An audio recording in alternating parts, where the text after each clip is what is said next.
चलिए आज हम बात करेंगे बोर्ड ऑफ पीस से जुड़ी एक खबर के बारे में। ट्रंप बोले बोर्ड बनने के बाद हम जो चाहें वो कर सकते हैं, यूएन को चुनौती या नया साम्राज्य। ट्रंप ने कनाडा को बोर्ड से बाहर किया है और शांति का बोर्ड अब सिर्फ ट्रंप के दोस्तों का क्लब है।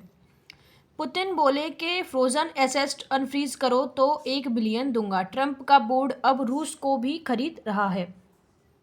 तो चलिए इस खबर को देखें। तो ट्रंप ने लॉन्च किया बोर्ड ऑफ पीस। पाक भी सदस्य है, यानी कि पाकिस्तान भी ट्रंप इस बोर्ड का सदस्य बना है और इस खबर से जुड़े जितने भी पॉइंट्स हैं उनको कवर करते हैं। तो सबसे पहले हम देखेंगे कि डोनाल्ड ट्रंप द्वारा बोर्ड ऑफ पीस का जो लॉन्च है वो कब और कैसे किया गया है। तो लॉन्च कैसे किया हुआ है इसको देखें। तो ट्रंप ने एक साइनिंग सेरेमनी में चार्टर पर साइन किया है। उन्होंने कहा है कि यह बहुत उत्साहजनक दिन है और बोर्ड सबसे महत्वपूर्ण संस्थाओं में से एक बनेगा। ट्रंप ने बोर्ड को pretty much whatever we want to do करने की जो क्षमता है वो वाला बताया, यानी काफ़ी पावरफुल। सेरेमनी में ट्रंप ने चार्टर उठाकर दिखाया और कई देशों के लीडर के साथ उन्होंने साइन भी किया। इसके मूल उद्देश्य और विस्तार की बात करें तो शुरू में यह गाजा के लिए था। यूएन सिक्योरिटी का काउंसिल ने नवंबर 2025 में ट्रंप के 20 पॉइंट गाजा प्लान को एसॉर्ट किया था। इसमें सीज फायर बनाए रखना और हमास का डिसआर्म करना, गाजा का पुनर्निर्माण और स्थायी जो शांति है वो शामिल थी।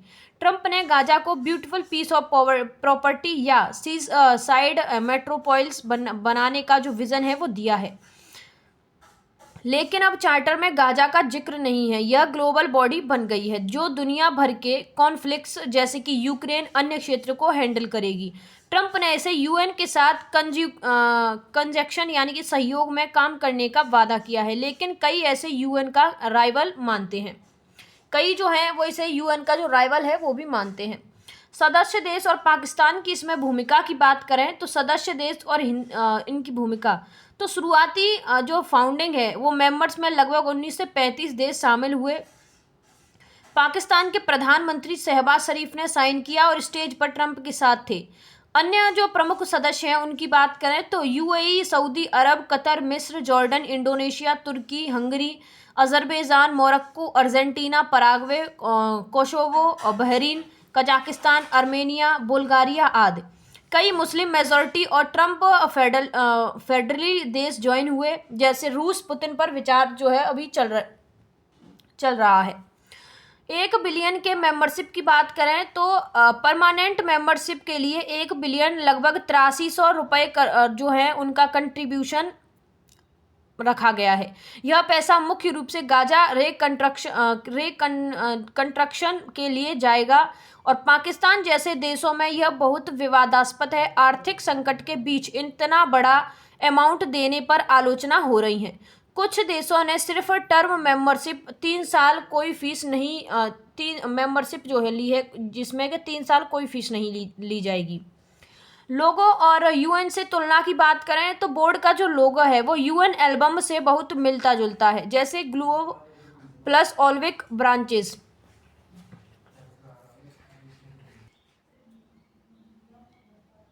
मिलता जुलता है लेकिन गोल्ड कलर में और अमेरिका पर ये फोकस दर्शाता है, जैसे यूएन वाला पूरी दुनिया दिखाता है। यूरोपीय देशों जैसे कि फ्रांस, यूके, जर्मनी, कनाडा ने आलोचना की, इसे ट्रंप का प्राइवेट यूएन या इम्पेरियल कोर्ट कहा। कई बड़े नाटो यूरोपीय सहयोगी सेरेमनी में नहीं आए या ज्वाइन उन्होंने नहीं किया। विवाद और रिएक्शन की बात करें तो यूरोपीय लीडर्स हैं इसे यूएन को कमजोर करने की कोशिश माना है और कनाडा के पीएम को इनविटेशन वापस ले लिया है। जो समर्थक की बात करें तो व्हाइट हाउस ने इसे हिस्टोरिक और शांति का नया रास्ता बताया है। भारत की बात करें तो भारत को उन्होंने इनवाइट किया था, लेकिन भारत ने ज्वाइन नहीं किया। कोई प्रतिनिधि नहीं गया भारत की ओर से। पाकिस्तान में की बात करें तो घरेलू विरोधी विपक्ष ने पैसे की बर्बादी और ट्रंप को खुश करने का जो आरोप है वो पाकिस्तान पर लगाया है। अब बात करें ट्रंप का दावोस स्पीच और ग्लोबल ऑर्डर्स पर हमले के बारे में। तो ट्रंप मुख्य इसके जो पॉइंट्स हैं और ग्लोबल ऑर्डर्स पर अगर इसके हमले की बात करें तो यूएन पर हमला और बोर्ड पीस को प्रमोट करने की बात कहें तो यूएन ने ट्रंप को असफल बताया और कहा कि यह never lived up to it potential है। बोर्ड ऑफ पीस को one of the most conclusive जो बॉडी है और एवर क्रिएटेड जो है वो कहा गया है। उन्होंने बोर्ड के बारे में once completely formed we can do pretty much whatever we want to do, यानी काफ़ी पावरफुल, जो चाहे वो कर सकते हैं, ये इसका दावा किया है।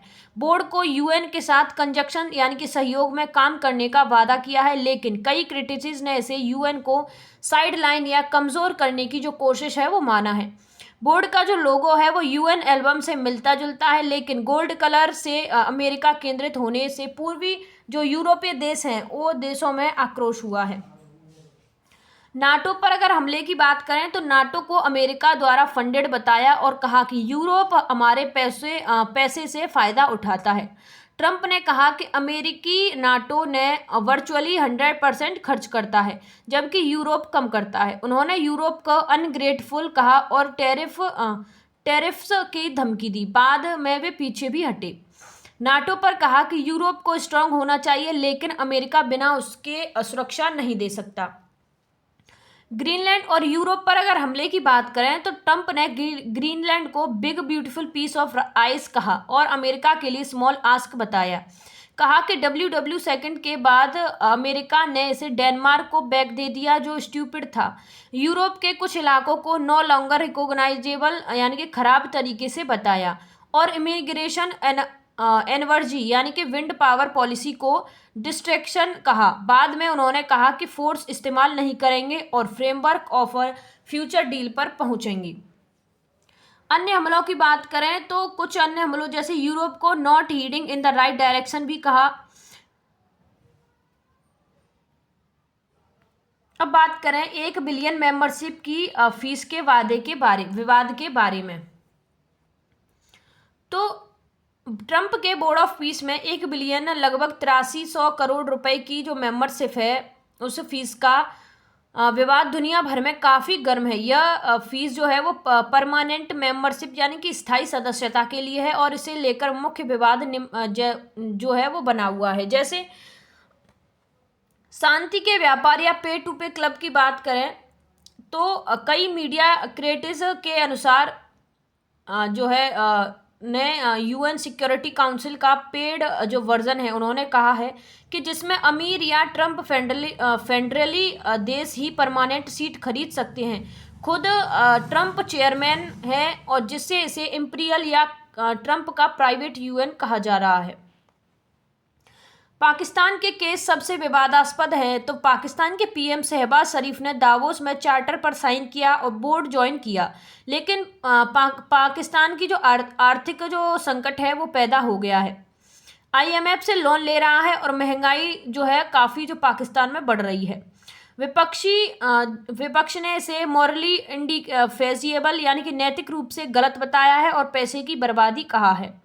सोशल मीडिया पर मजाक उड़ाया गया है कि IMF से 1 बिलियन लोन लेकर फीसदी या टेरर फंडिंग वाले देश शांति बोर्ड में। कुछ रिपोर्ट्स ने कहा है कि पाकिस्तान ने सिर्फ टर्म मेंबरशिप ली, 3 साल कोई फीस नहीं, लेकिन परमानेंट के लिए फीस देने पर सवाल उठ रहे हैं। अन्य देशों की इस पर प्रतिक्रिया की बात करें तो यूरोपीय देश जैसे फ्रांस, UK, जर्मनी, कनाडा ने फीस और बोर्ड को यूएन कमज़ोर करने वाली बताया और ज्वाइन नहीं किया। रूस ने कहा कि फ्रोजन एसेट्स जो है उनको अनफ्रीज होने पर हम 1 बिलियन दे सकते हैं। कई छोटे ट्रंप फेडरली जो देश हैं जैसे कि UAE है, सऊदी है, हंगरी है, अर्जेंटीना ने ज्वाइन किया, लेकिन फीस देने पर स्पष्ट नहीं। भारत ने इनविटेशन मिलने के बावजूद भी ज्वाइन नहीं किया। व्हाइट हाउस के इस पर बचाव की बात करें तो व्हाइट हाउस ने रिपोर्ट्स को मिसलीडिंग कहा और जोर दिया कि मिनिमम फीस नहीं है, कंट्रीब्यूशन वैल्यूटरी है और गाजा रिकंस्ट्रक्शन के लिए यह जरूरी है, लेकिन ड्राफ्ट चार्टर में स्पष्ट लिखा है कि 1 बिलियन से परमानेंट मिलती है। बात करें यूएन से तुलना और आलोचना के बारे में, तो यूएन से जो मुख्य तुलना है उसकी बात करें जैसे समानताएं और अंतर की, तो समानताओं की बात करें तो लोगो जो है वो बीओपी का जो लोगो है वो यूएन एल्बम से बहुत मिलता जुलता है। दोनों में ग्लोब के चारों ओर ऑल्बी ब्रांचेस शांति के प्रतीक हैं, लेकिन बीओपी का जो लोगो है वो गोल्ड कलर में है और ग्लोब सिर्फ उत्तर अमेरिका यानी कि कुछ दक्षिणी अमेरिका जैसे वेनेजुएला पर जो है वो फोकस दे रहा है।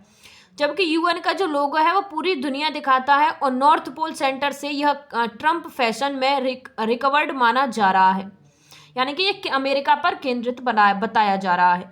मुख्य अंतर की बात करें तो लीडरशिप, यूएन में कोई एक व्यक्ति चेयरमैन नहीं है। सिक्योरिटी काउंसिल में 5 परमानेंट मेंबर हैं, वीटो पावर रखते हैं। बीओपी में ट्रंप खुद लाइमलाइट लाइफ टाइम चेयरमैन है। वीटो जैसी पावर के साथ इसे इम्पीरियल कोर्ट या ट्रंप प्राइवेट यूएन कहा जा रहा है।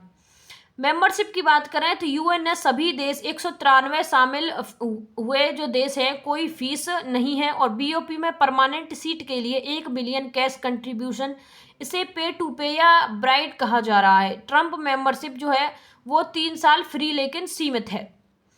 जो इससे जुड़ी कुछ मुख्य आलोचना है, जैसे निकोलोजिज्म है, इसे निकोलिज्म जो प्रोजेक्ट है वो कहा जा रहा है, खासकर गाजा पर, जहां बोर्ड जो है वो ट्रांजिशनल जो एडमिनिस्ट्रेशन है जैसा काम करेगा लेकिन अब ग्लोबल। क्रिटिसिस की बात करें तो 1 बिलियन फीस को ब्राइड या इम्प्रीमियम मेंबरशिप कहा। अमीर जो ट्रंप है वो फ्रेंडली देश ही शामिल हो सकते हैं, फ्रेंडली जो देश है वो शामिल हो सकते हैं। अन्य क्रिटिसिज्म की बात करें तो यूएन एक्सपर्ट, यह यूएन की फंक्शन को रिप्लाइकेट करता है लेकिन बिना अकाउंटेबली। कई देशों ने इसे विग्ड यानी कि धोखा माना है और यूएनएससी ने गाजा के लिए एक्सहॉर्ट किया था लेकिन अब ग्लोबल हो गया है। इजराइल में भी विरोध ने बैड फॉर इजराइल कहा है। यूएन, अब बात करें यूएन को कमजोर या रिप्लेस यूएन को कमजोर या रिप्लेस करने के बारे में।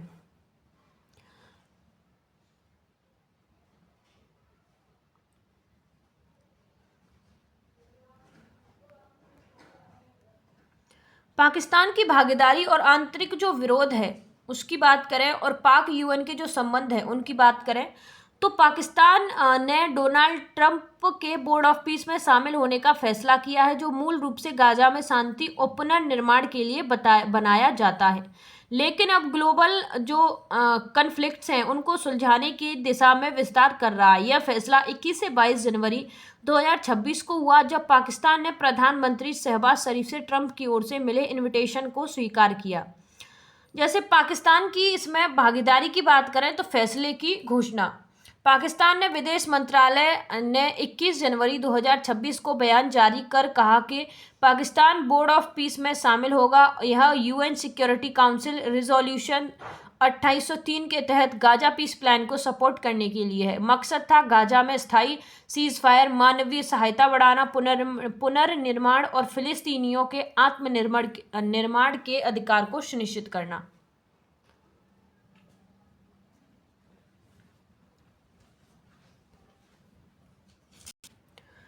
ट्रंप के इनविटेशन की बात करें तो ट्रंप ने पीएम शहबाज शरीफ को व्यक्तिगत रूप से इनवाइट किया और पाकिस्तान उन 8-9 मुस्लिम बहुल देशों जैसे UAE, Saudi Arab, Qatar, Indonesia, तुर्की और मिस्र व जॉर्डन में शामिल है जो बोर्ड में ज्वाइन कर चुके हैं। पाकिस्तान का कहना है कि यह फिलिस्तीनी भाइयों की मदद और अंतर्राष्ट्रीय शांति के लिए है। भूमिका की बात करें तो पाकिस्तान बोर्ड में कंस्ट्रक्टिव रोल निभाने का वादा कर रहा है, खासकर गाजा के ट्रांजिशनल एडमिनिस्ट्रेशन में। यूएनएससी में पाकिस्तान की प्रेसिडेंटी के दौरान रिजोल्यूशन पास हुआ था और पाकिस्तान ने इसे वोट दिया। आंतरिक विरोध की बात करें तो विपक्षी दलों का काफ़ी विरोध जो है वो चल रहा है। पाकिस्तान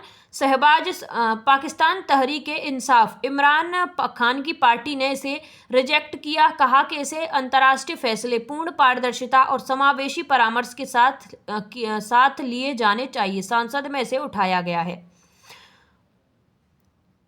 अनलिस्टिक और जनता के विरोध की बात करें तो आर्थिक एक्ट IMF लोन या महंगाई में 1 बिलियन फीस परमानेंट मेंबरशिप के लिए का सवाल उठा है। हालांकि FO ने इसे वैकल्पिक बताया और सोशल मीडिया पर इसे ट्रंप को खुद करने या नियो कॉलोनियल कहा जा रहा है। धार्मिक ग्रुप्स जो है जैसे कि जिहादी संगठन सड़कों पर प्रदर्शन कर रहे हैं। सरकार के अगर बचाव की बात करें तो सरकार ने कहा कि यह नेशनल इंटरेस्ट और मुस्लिम अम्मा की प्राथमिकताओं पर आधारित है। गाजा के फिलिस्तीनियों की मदद के लिए भी जरूरी है।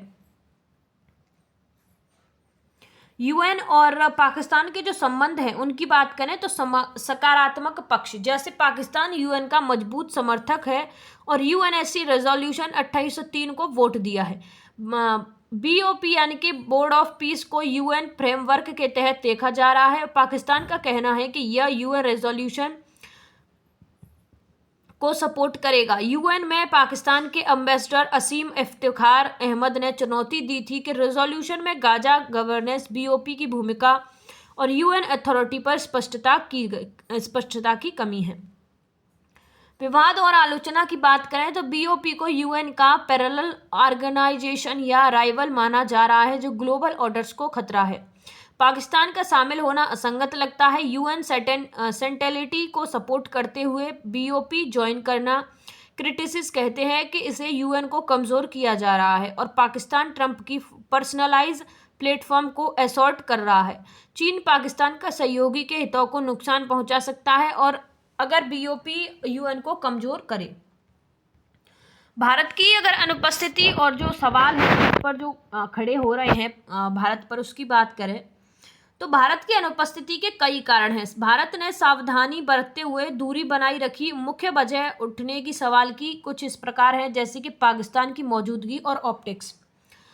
पाकिस्तान का शामिल होना सबसे बड़ा मुद्दा है। ट्रंप ने स्टेज पर पाक PM के साथ फोटो खिंचवाई और फिर से दावा किया कि उन्होंने इंडियन पाक वॉर रोका, जिसे भारत ने कभी स्वीकार नहीं किया। भारत के लिए यह अस्वीकार ऑप्टिक्स है, खासकर क्रॉस बॉर्डर टेररिज्म जैसे पहलगाम अटैक के बैकग्राउंड में। भारत ने हमेशा कहा है कि थर्ड पार्टी मेडिएशन यानी कि तीसरे पक्ष की मध्यस्थता भारत पाक मुद्दे में नहीं चलेगी। UN की भूमिका और बोर्ड ऑफ राइवल होना की बात करें तो कई लोग UN का राइवल या अल्टरनेटिव मानते हैं। ट्रंप ने UN को never lived up to potential कहा है। भारत UN की मजबूत समर्थक है और सिक्योरिटी काउंसिल रिफॉर्म्स के लिए लड़ रहा है। बोर्ड का लोगो UN से मिलता जुलता लेकिन अमेरिका केंद्रित होना, 1 बिलियन फीस और ट्रंप का लाइफ टाइम चेयरमैन, ये सब UN चार्टर से असंगत लगते हैं और भारत ने इसे पैरेलल स्ट्रक्चर्स से दूरी बनाई रखी है। अगर हम बात करें 1 बिलियन फीस और आर्थिक स्ट्रेटेजिक रिस्क की, तो परमानेंट मेंबरशिप के लिए 1 बिलियन कंट्रीब्यूशन मुख्य रूप से गाजा रिकंस्ट्रक्शन के लिए काफ़ी बड़ा अमाउंट है। GTRI global trade research initiative जैसी रिपोर्ट्स ने कहा है कि यह भारत की रिपब्लिक एंड क्रिएटिबिलिटी को टेस्ट कर सकता है, खासकर अगर बोर्ड पे टू पे क्लब जैसा बने। भारत ने ऐसे हाई कॉस्ट लॉ ट्रांसपेरेंसी वाले इनिशिएटिव से बचने की नीति अपनाई है। इजराइल और फिलिस्तीनी बैलेंस की बात करें तो भारत ने इजराइल के साथ मजबूत संबंध बनाए हैं, जैसे डिफेंस टेक्नोलॉजी में, लेकिन फिलिस्तीनी मुद्दे पर 2 स्टेट सॉल्यूशन और UN रेजोल्यूशंस का समर्थन करता है। बोर्ड का जो फोकस है वो गाजा पर है, हमास, डेस्मार्क, रियलिटी असेस्ड डेवलपमेंट आदि पर। लेकिन ट्रंप का जो विजन है वो सी साइड मेट्रोपोलिस जैसा विवादास्पद है। भारत बैलेंस एक्ट बनाए रखना चाहता है, न इजराइल को नाराज करना, न फिलिस्तीनी सपोर्ट छोड़ना। अब भारत की आधिकारिक स्थिति की बात करें तो MEA या भारत ने अभी कोई पब्लिक कमेंट नहीं किया है। सूत्रों के अनुसार Indian is examining the proposal, विभिन्न पहलुओं की जांच कर रही है। कोई प्रतिनिधि नहीं भेजा, नॉन कमेंटियल स्टैंड जो है वो दिखता है, न ज्वाइन किया न रिजेक्ट किया। कई रिपोर्ट्स ने कहा है कि भारत कॉन्शियस डिप्लोमेटिक स्टेज अपनाए हुए है। उठने वाले जो मुख्य सवाल हैं, जैसे क्या भारत कभी ज्वाइन करेगा, पाकिस्तान की मौजूदगी से भारत की अनुपस्थिति सही फैसले थी या मिस्ड अपॉर्चुनिटी, क्या बोर्ड UN को कमज़ोर करेगा और भारत को UN पर फोकस सही रहेगा, या 1 बिलियन फीस देने लायक क्या बोर्ड की वैल्यू है या सिर्फ ट्रंप का शो है। अब हम बात करें नए जो सदस्य हैं उन देशों की लिस्ट और विविधता के बारे में। तो ये देश जो है वो फाउंडिंग या शुरुआती सदस्य हैं जिन्होंने चार्टर पर साइन जो है वो किया है, उसे ज्वाइन किया है। जैसे मिडिल ईस्ट के जो देश हैं, गल्फ देश सबसे ज़्यादा सक्रिय हैं, जैसे यूएई यानी कि यूनाइटेड अरब इमरेटेड, और सऊदी अरब या कतर, बहरीन, मिस्र, जॉर्डन और मोरक्को। एशिया साउथ ईस्ट जो देश हैं उनकी बात करें तो Indonesia, Pakistan, Uzbekistan, Kazakhstan, Vietnam और मंगोलिया।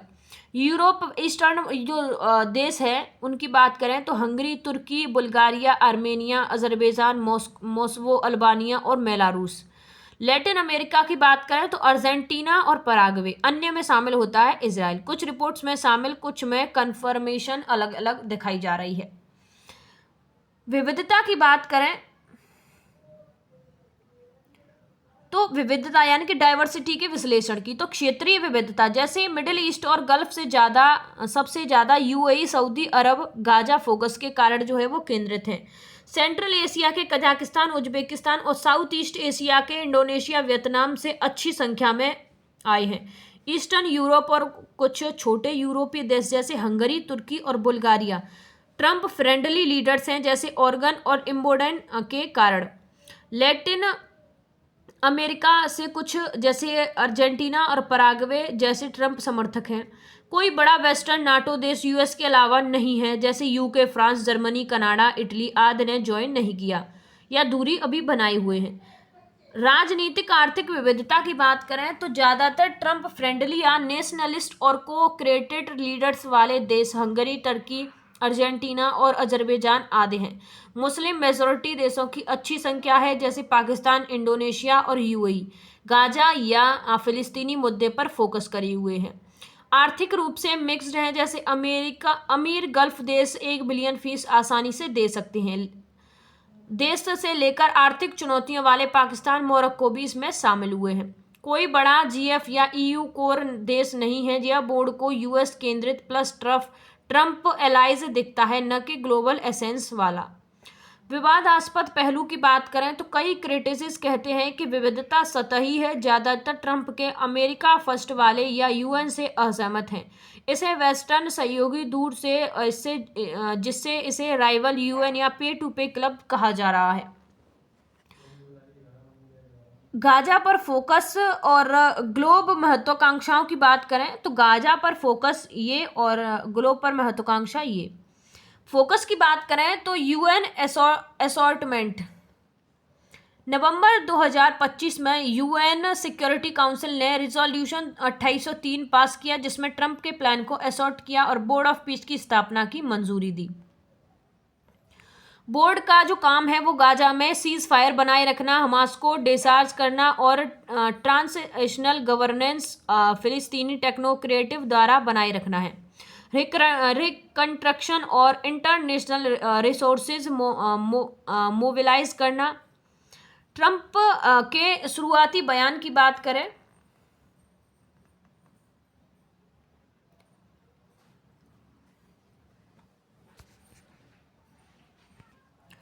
ट्रंप बोले कि हम बोर्ड बनने के बाद हम जो चाहें वो कर सकते हैं।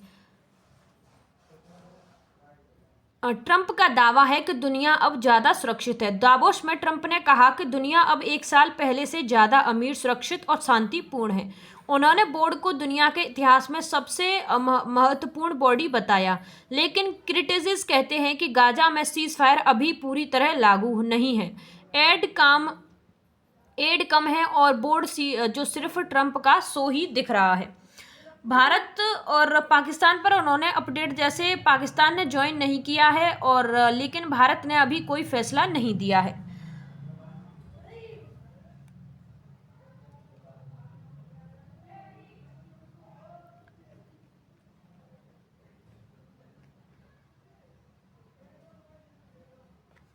अब हम बात करें चार्टर में बदलाव की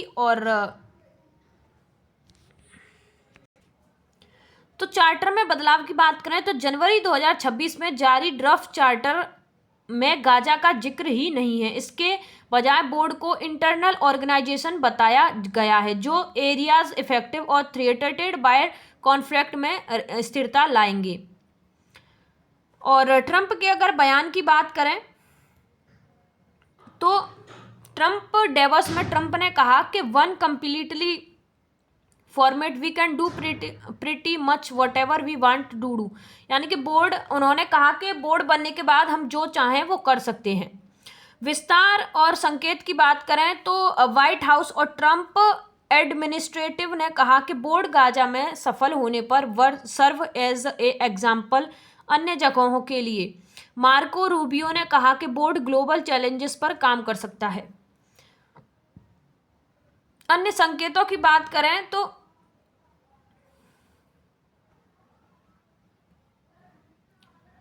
जैसे यूएन को हुडविक्ड यानी कि धोखा दिया, और राइवल यूएन जैसे कि यूरोपीय देश फ्रांस, नॉर्वे आदि ने ज्वाइन नहीं किया क्योंकि बोर्ड यूएन को कमजोर कर सकता है। ट्रंप ने यूएन को फेल्ड कहा। वास्तविक वर्षित दिखावा की बात करें तो गाजा ने अभी सीज फायर पूरी तरह लागू नहीं किया, एड कम है, हमास डिजार्म नहीं हुआ, आईवीडीएफ वापसी नहीं हुई और बोर्ड का ग्लोबल विस्तार या सो लगता है। विवाद और क्रिटिसिज्म की